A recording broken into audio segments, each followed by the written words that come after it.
La dette publique, encore et toujours la dette publique. Il faut moins de dette publique. Dette publique, dette publique, dette publique. Oui, on a compris. Mais en effet, il y a de quoi la prendre au sérieux, cette fameuse dette publique. Son impact est mondial, et rares sont les pays qui ne sont pas sévèrement touchés. La preuve, la dette publique mondiale n'a cessé d'exploser au cours de cette dernière décennie. Mais pourquoi autant de dettes? Que faudrait-il faire? Il faut moins de dépenses publiques. Plus de compétitivité. Un plan d'austérité. Tout privatiser. Oula, doucement, vous en êtes bien sûr? Déjà, comment expliquez-vous que autant de pays soient endettés à ce point-là? C'est bizarre quand même. Et pourquoi ne parlez-vous pas du système des réserves fractionnaires? De la création monétaire par le crédit? Ou de l'article 123 du traité de Lisbonne? Il me semble que c'est important. Hein, quoi? Hein? Je vois, vous ne savez pas ce que c'est. Eh bien, dans ce cas-là, il va falloir que je vous explique.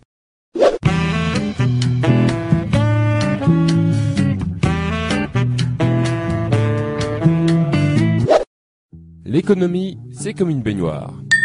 La monnaie est son eau. La règle est de la remplir avec la bonne quantité.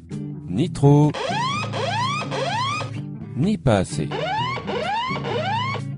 Quand une économie est en croissance, c'est comme si la baignoire grossissait. Il faut donc rajouter de l'eau, c'est-à-dire créer de la monnaie. Donc une première question s'impose. Comment est créée la monnaie? Les robinets de l'économie, ce sont des banques très particulières, normalement publiques, que l'on appelle les banques centrales. Elles peuvent créer et détruire la monnaie à volonté, et donc remplir ou vider l'économie. La monnaie créée par ces banques s'appelle la monnaie centrale.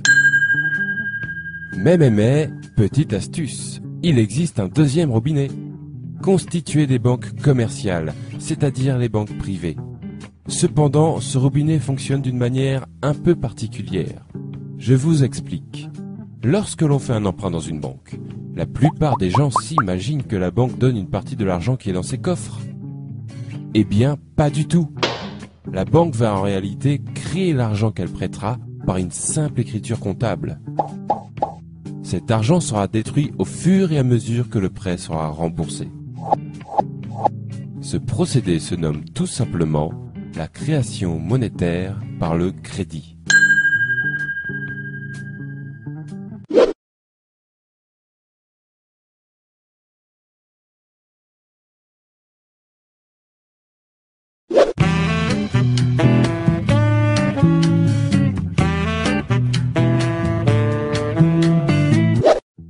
Pour savoir lequel de ces deux robinets coule le plus fort, il faut connaître les règles qui permettent de les tourner. Première règle, l'article 123 du traité de Lisbonne. Il fut un temps où les États se finançaient auprès de leur banque centrale et faisaient donc couler le premier robinet. Autrement dit, les banques centrales créaient l'argent dont les États avaient besoin pour combler leur déficit. Ce que l'on appelle aussi faire tourner la planche à billets. Mais l'abus de cette pratique à des fins généralement électorales provoquait par moments une inflation importante. C'est pourquoi, depuis les années 70, influencés par le monde financier, les États s'interdirent le recours aux banques centrales. Cette interdiction existe toujours et est aujourd'hui visible dans le traité de Lisbonne, signé par tous les membres de l'Union européenne sous l'article 123. Les États ne peuvent donc plus faire couler le premier robinet, ils utilisent alors le second.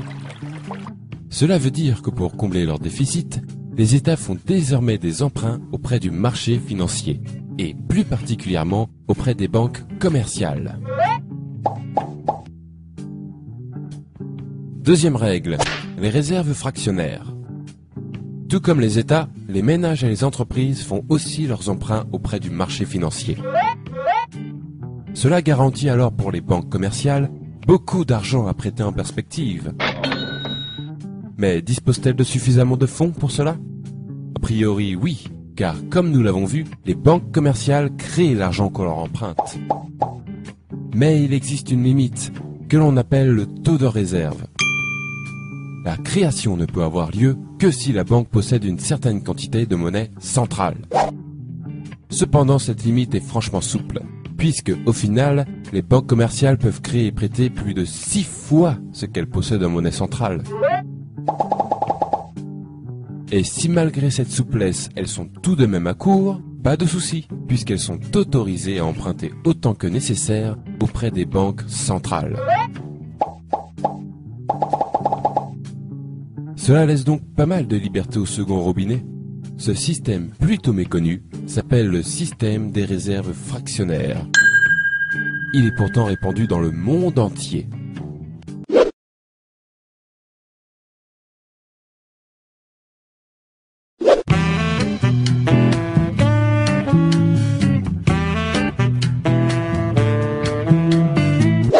Trêve de robinetterie, revenons à la baignoire. Nous venons de voir que le premier robinet ne sert plus aujourd'hui qu'à alimenter le second. En d'autres termes, la monnaie centrale ne sert plus aujourd'hui qu'un rôle de régulation pour les banques. On peut donc comprendre que la baignoire est alors totalement remplie de la seconde eau. Autrement dit, la totalité de la monnaie en circulation prend désormais son origine dans les crédits accordés par les banques. En effet, l'essentiel de la monnaie est de la monnaie dite scripturale, c'est-à-dire de la monnaie issue du crédit. Or, il y a un problème avec cette eau. Elle s'évapore. Et oui, puisque la monnaie provient du crédit, elle disparaît quand ces mêmes crédits sont remboursés. Il faut donc sans arrêt refaire couler le second robinet pour garder la baignoire pleine. C'est-à-dire que les États, les ménages et les entreprises doivent sans cesse emprunter auprès des banques pour que l'économie fonctionne.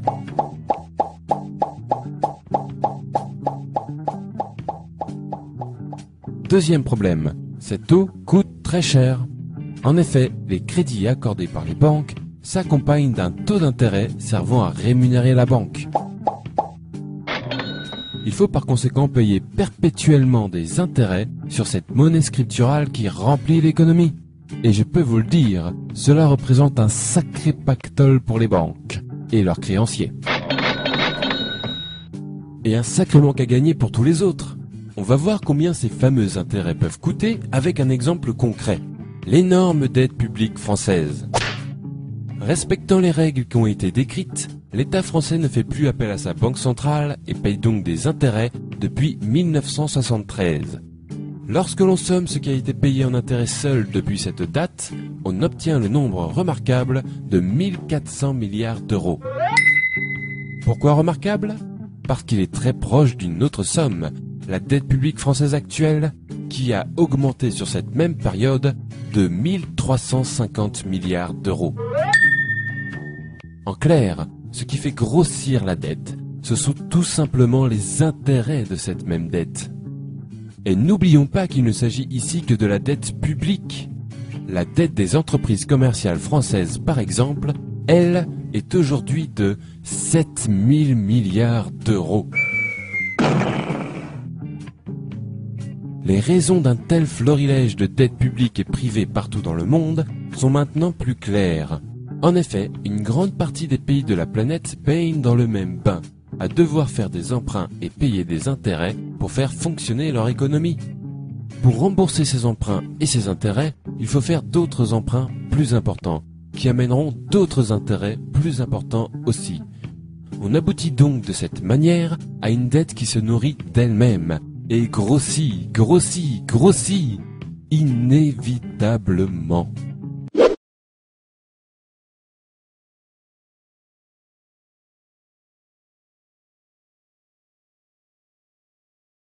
Vous avez déjà dû entendre que la dette publique est provoquée par une mauvaise gestion des dépenses de l'État, ou un manque de compétitivité, et que la seule manière de la résorber est de privatiser l'économie ou d'appliquer des plans d'austérité.